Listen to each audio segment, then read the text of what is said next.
म्हणण्यासाठी. तर पाहूयात आपण किती 20 ओव्हरमध्ये स्कोर करू शकणार आहे. मी तरी 200च्या पार नेण्याचा प्रयत्न करेन, तेही विकेट जास्तीत जास्त न गमावता.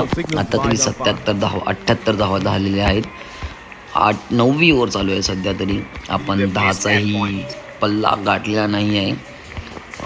तर नक्की मजा येणार आहे, किती स्कोर होईल आणि चौकार आहे. आपण 8च्या पुढे रन रेट म्हणजे 10च्या पुढे रन रेट नेण्याचा प्रयत्न. 82 धावा झालेल्या आहेत आता. 9वं शतक चालू आहे आणि पहिला चेंडू झालेला आहे. जर बाउन्सर मारला असता तर नक्कीच मी याला फाईन लेगच्या डोक्यावरूनच षटकार मारला असता, कारण की कोण नव्हतं फाईन लेगला दिसत होतं मला इथे.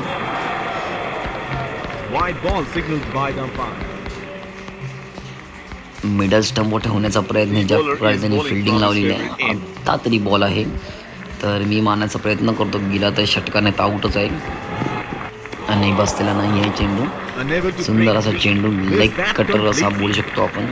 बॉल टप्पा पडून पूर्णतः बाहेर गेलेला.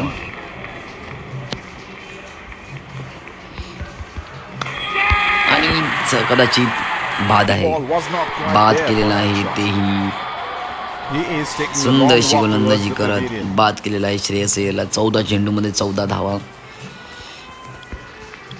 मी आता संजू सॅमसनला पाठवणार आहे. खूप असा चांगला बॅट्समन आहे. सेंचुरी सध्या 2 ते 3 सेंचुऱ्या त्याने मारलेल्या आहे आत्तापर्यंत.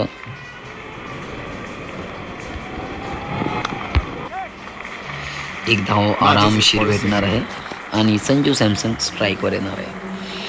हे नियम थोडे बेकार आहेत, कारण की सध्या तरी ज्या प्रकारे क्रिकेट चालत आहे त्यामध्ये नियमनुसार जो पण आऊट झालेला खेळाडू असणार आहे, म्हणजे बाद झालेला खेळाडू असणार आहे आणि नवीन आलेला प्लेयर तो स्ट्राईकला असणार आहे. पण सध्या या गेममध्ये तरी विचित्र चाललेलं आहे. सध्या तरी एक धाव, दुसऱ्या धावाचा प्रयत्नही नाही करणार, कारण की सरळ हातात